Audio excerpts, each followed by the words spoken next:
Olá pessoal, sejam muito bem-vindos à nossa aula de número 9. Nós daremos continuidade aí ao nosso curso de Introdução à Eletricidade. Essa aula será dividida em duas partes. A parte 1, onde eu falo aqui estritamente do campo elétrico, e a parte 2, onde eu falo das linhas de forças e dou algumas definições e exemplos mais específicos acerca do estudo do campo elétrico em si. Pois bem, antes de nós falarmos do dito cujo, nós vamos buscar aqui uma definição geral do que seria o campo. Okay? O campo, de modo geral, ele pode ser entendido como uma região do espaço que sofre perturbação, gerando influência nos corpos ou elementos ao seu redor. Que nos casos mais conhecidos da física, nós temos um campo gerado por uma carga elétrica em repouso, por uma massa ou por uma carga elétrica em movimento. Esta carga elétrica em movimento vocês vão ver aí no estudo da eletrodinâmica, ok? No entanto, a gente vai se dedicar aqui somente no estudo de cargas elétricas em repouso, que compete o estudo da eletrostática. Vamos pegar aqui um exemplo mais palpável, para depois a gente partir para o campo elétrico, que é o exemplo do campo gravitacional. Então, quando nós falamos de campo dentro do contexto da física, é comum a gente falar que encontrar conceitos acerca do campo gravitacional, campo elétrico e também o campo magnético, ok? Mas para contextualizar, nós vamos falar aqui inicialmente um exemplo geral do campo gravitacional, que é o mais comum e mais palpável de se entender, né? A gente sabe que o campo gravitacional ele compete aí uma força estritamente atrativa entre corpos, podendo ser dois ou mais corpos, ok? E ele é desprezível, essa força é desprezível quando nós temos massas muito pequenas envolvidas, que compõem aí um caso de força fraca. No entanto, ela é bastante expressiva quando nós temos massas astronômicas envolvidas no problema. Como, por exemplo, nós vamos tomar aqui nosso próprio planeta Terra, certo? Nós temos uma representação da nossa Terra, ok? Essa daqui nós vamos supor que seria a região de influência do campo gravitacional da Terra. E aqui nós temos um exemplinho de um foguete em órbita e um objeto aqui dentro da região de influência gravitacional.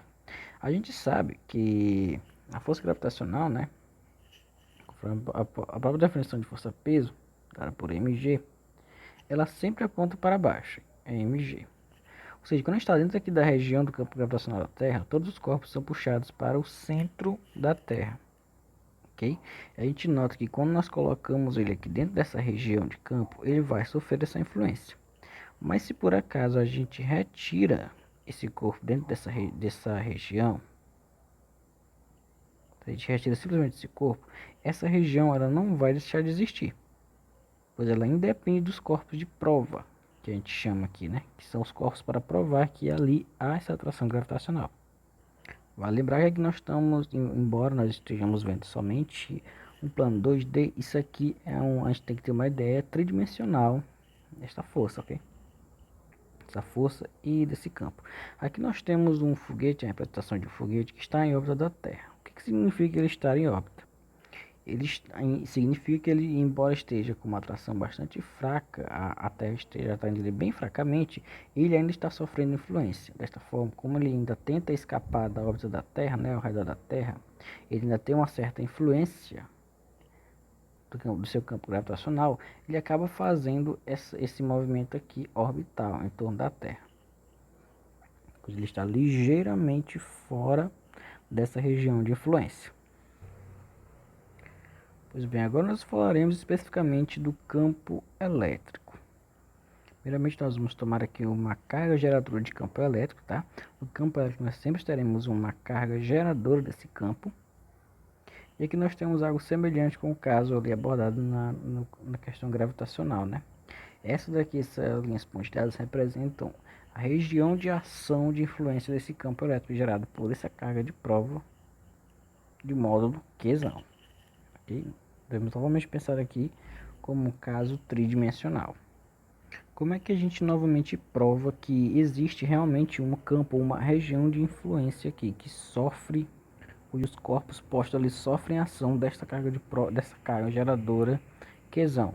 Para isso nós utilizamos aquilo que nós chamamos de carga de prova. Que nesse momento nós vamos convencionar ela como sendo uma carga cujo valor é muito menor do que a carga geradora, tá, em módulo, e é uma carga positiva.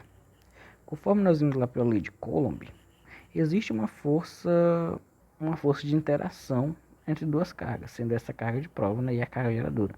E como as cargas têm o mesmo sinal, cargas de sinais iguais se repelem. Logo a força elétrica ela é dada aqui, ó, dessa maneira, tá? Se repelindo. Aqui. Essa carga aqui, essa carga geradora, ela pode ser negativa. No entanto, para esse exemplo específico, a gente vai tomar ela aqui como sendo positiva inicialmente, ok? Note que a carga de prova só serve para provar a existência do campo elétrico.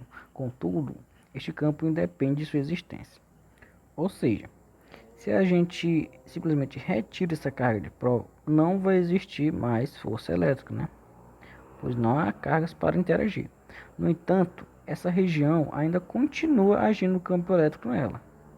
Campo elétrico esse devido a essa carga geradora. Então, o campo elétrico ele é uma grandeza vetorial, dotada de módulo, direção e sentido, e é representado aí pela letra E, com uma seta em cima. Quando nós estamos trabalhando especificamente com o módulo, é simplesmente módulo de E. É igual a E. Pois bem, agora vamos a algumas características importantes em relação ao campo elétrico. Primeiramente, o campo elétrico ele é uma grandeza vetorial, visto aí que ele é dotado de módulo, direção e sentido. Outro ponto importante é que ele sempre aponta para onde aponta a força elétrica em uma carga de prova positiva. Como assim? Vamos contextualizar essa afirmação.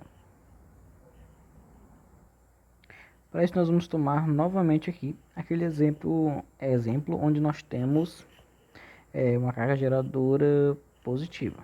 Aqui, ok? Nós vamos tomar aqui 4 cargas de prova nessas regiões aqui colocadas estrategicamente. Lembrando que essas regiões poderiam ser em qualquer ponto ao redor dessa carga, ok? Só para questões didáticas mesmo. Como a nossa carga geradora é positiva, nós estamos convencionando uma carga de prova também positiva, a força elétrica entre elas será novamente aqui de repulsão, né? Conforme a gente vê aqui por esses desenhos, essas representações. No entanto, se a gente retira essas cargas de prova, conforme a gente está vendo aqui na figura ao lado, esse campo elétrico ele não vai deixar de existir. No entanto, não haverão mais forças elétricas, pois não haverão cargas para interagir com a carga geradora. E o campo elétrico, representado pela letra E, ele está representado aqui como verde, né? E ele está apontando na direção em que aponta a força elétrica gerada pela carga de prova positiva, né? No entanto, não necessariamente essa carga deve ser positiva. A gente pode tomar aqui uma carga de prova negativa, como a gente vê neste outro exemplinho aqui, ok? Só que para o caso onde nós temos uma carga geradora positiva e uma carga de prova com sinal contrário, sendo aqui negativa, o campo elétrico sempre vai apontar na direção contrária à força elétrica resultante. Ou seja, como nós temos aqui uma relação de atração entre a carga geradora e a carga de prova, nós temos aqui a força elétrica apontando para dentro desse nosso desenho, né? Mas o campo elétrico, como ele independe dessa carga de prova, ele vai continuar apontando aí para fora do nosso desenho. Aqui está uma representação de ambos os casos, onde nós temos uma carga de prova positiva. Nós temos que aqui que os campos eles são divergentes, eles estão saindo em relação à carga geradora, ok? Daí vem nossa afirmação. Cargas negativas sofrem forças elétricas contrárias à direção de E, conforme a gente viu aqui. Pois bem, essa carga geradora ela não necessariamente precisa ser uma carga positiva. Nós podemos ter aqui o caso onde tem-se uma carga geradora negativa. O que muda? A gente vê que, independente dessa carga aqui ser positiva, quando nós colocamos uma carga de prova positiva, a gente nota que o campo elétrico realmente ele tem a mesma direção aqui, mesmo sentido, melhor dizendo, da força elétrica resultante, visto que há uma relação de atração entre a carga Q e a carga de prova Qzinha. A gente nota que eles têm a mesma direção. E aqui, na nossa próxima figura, a gente vê, utilizando aqui uma carga de prova negativa, a gente nota essa mudança aqui em relação à força elétrica e o vetor campo elétrico, né? Eles têm aí sentidos opostos, mas a mesma direção, que é a dessa linha que nós podemos imaginar aqui saindo da carga geradora. O que nós temos em comum?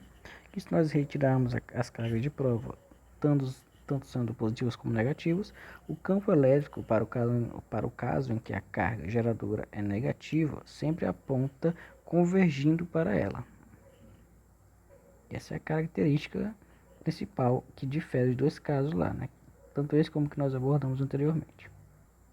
Pois bem, gente, na próxima aula nós vamos estudar aí sobre as linhas de campo. Linhas de campo. Que podem ser entendidas como a representação da influência do campo elétrico na região em que ele atua. Falaremos também sobre um caso especial, que é pouco abordado aí nas provas de vestibulares e inclusive Enem. O que eu quero que fique aqui registrado na nossa aula é a definição de campo elétrico.